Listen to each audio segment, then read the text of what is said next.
我信主唔係一個情緒嘅感動。都撈咗10年 program 啊，要成日分析，所有嘢都尋根究底，過程都有經歷過唔少嘅抗拒，諗過分析過耶穌係咪真？啲人話聖經係人寫，係咪真？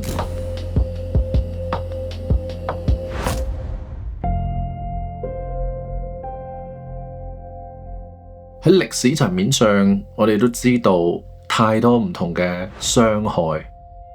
人嘅腐敗、人嘅控制欲、人嘅所有慾望，去導致宗教呢啲嘢，你都係想控制啫，攞住一班人去控制人心啊！太多人假冒為善啦。宗教本身個原意係咩？個核心係啲咩？個信仰係啲乜？冇辦法傳到開去，即係最容易傳到出去嘅就係啲人點樣亂咁用宗教。呢個係第一層。當我去逐層去剝開去揾啊，即係例如宗教嘅歷史啊、信仰嘅核心啊、耶穌係邊個啊、上帝係咩嚟㗎？全部嘢都認真研究嘅時候，其實我知道我唔係咁中立嘅啫，我係好有 bias。哇！你要我無端端我唔係我自己人生嘅主人，我要放低我自己嘅控制欲、我嘅驕傲、我嘅恐懼，全部交託俾神。哇！我點樣夠膽交託俾你啊？我都睇你唔到，係咪啊？人類係會不停咁樣去追求意義嘅。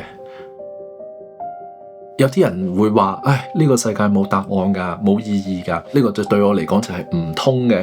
即係你當職業病 program 有啲嘢唔通就係唔通㗎啦，唔得嘅。因為點解人類會天性追求意義呢？即係證明本身存在，佢就應該係會追求到意義咯。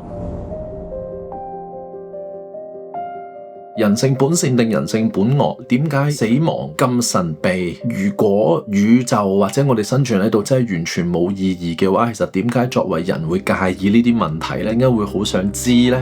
一定有一個好 core 嘅渴望喺入邊嘅，我覺得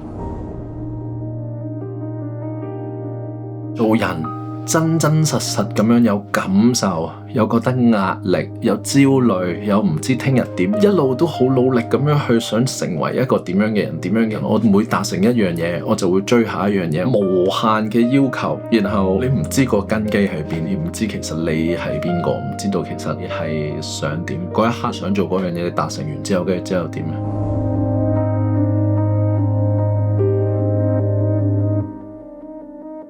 過咗呢個第一層、第二層，真正令我動搖嗰件事唔係耶穌突然間喺一個好 miracle 嘅方式去話俾我知佢存在。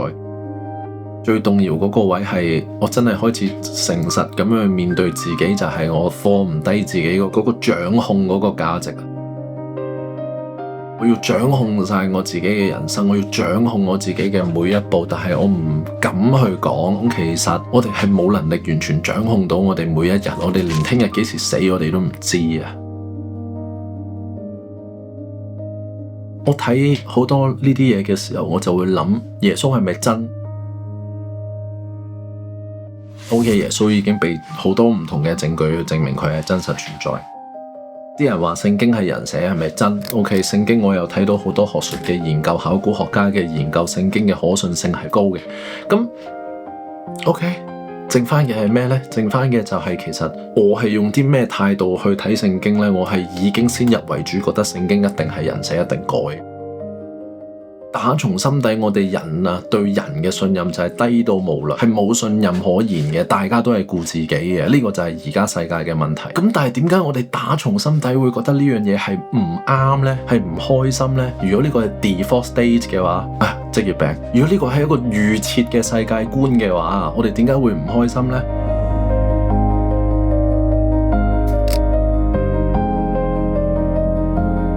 我哋大家潛意識都知道呢個世界有問題，係破碎嘅，都知道聖經講緊啲乜，佢真係描述得呢個世界好真切。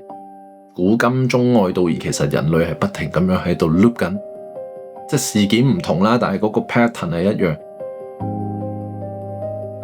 即係當我諗到佢呢個位呢，呢個似乎都真係嗰件事喎，似乎都係真嘅喎。咁呢下我就，縱使我好唔想，即係我都試下，因為我未試過，我唔可以話人哋係假嘅。即係我唔係要佢嘣一聲，喂啦上帝，你而家落嚟，我而家就信，即係唔係呢種，而係我睇咗聖經馬太福音7章7節，你們祈求就給你們，尋找就尋見，叩門就給你們開門。我就試咯，我真係向你叩門，我就同嗰位神講啊，即係好謙卑、好認真啊！我嗰陣時未信嘅，我就講神啊，如果你真係真實存在嘅話，我願意放低自己，我完全就跟隨你，苦苦咁樣追尋呢一個答案，我真係揾夠啦，我唔想再 loop 啦。如果你就係嗰位真嘅神，求你顯明俾我睇，我而家向你叩門。好，呢個祈禱出乎意料嘅平安，完全冇感受過嘅，因為我就係一個比較焦慮嘅人。嗰下哇，真係好似我上一條片嗰個開門咁樣，有光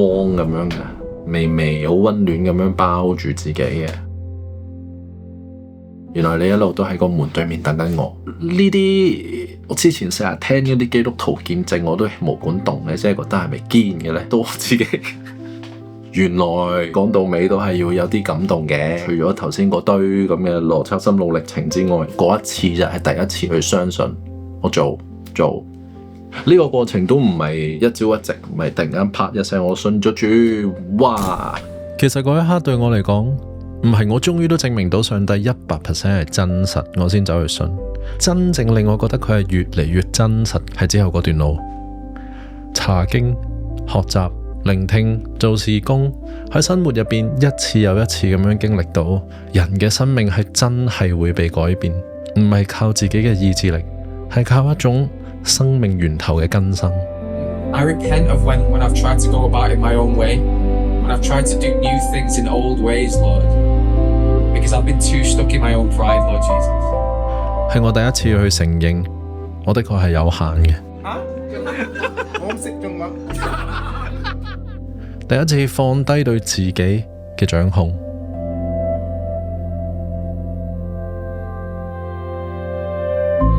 而家都信咗一段時間啦，但係受洗就即係洗咗冇幾耐，人生都唔係變得特別順利嘅，其實反而有時更加差。即係如果用以前嘅標準嚟睇，高高低低啊，暴風浪啊，好多人唔明白，但係我明白，我個平安係不停咁樣上升緊。你可唔可以好簡單咁樣講話咩信咗耶穌，個人咩開心咗，聞到自己舒服嘅信仰？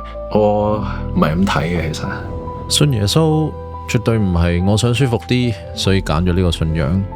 反而我要學一種非常之唔自然嘅嘢，就係喺生活入邊要活得似耶穌，去做啲對自己唔係最有利，但係最啱嘅選擇。呢個過程唔一定令環境變得更加順利，甚至有時會更加痛，但佢會俾到我一個好清楚做人嘅標杆，唔係我想點就點，而係我終於都知道人生本來就係要咁樣活，去真誠，去成為一個更加似耶穌嘅人。即係我都明唔信嗰啲啊，我都係一開始一聽唔好同我講呢啲啊，咦咩耶穌愛你啫？咦，講真啦，我哋連愛係咩都唔知啊！你知唔知咩叫愛啊？即係我而家要做嘅嘢就係繼續去同大家分享，同大家去傾偈，去建立呢一個社群，用一個唔係耶嘅模。所以頭先講嘅掘嗰啲唔同嘅窿呢，我希望之後可以有一個系列叫做人生迷思，一齊討論、一齊研究、一齊拆解嗰堆唔同嘅人生迷思。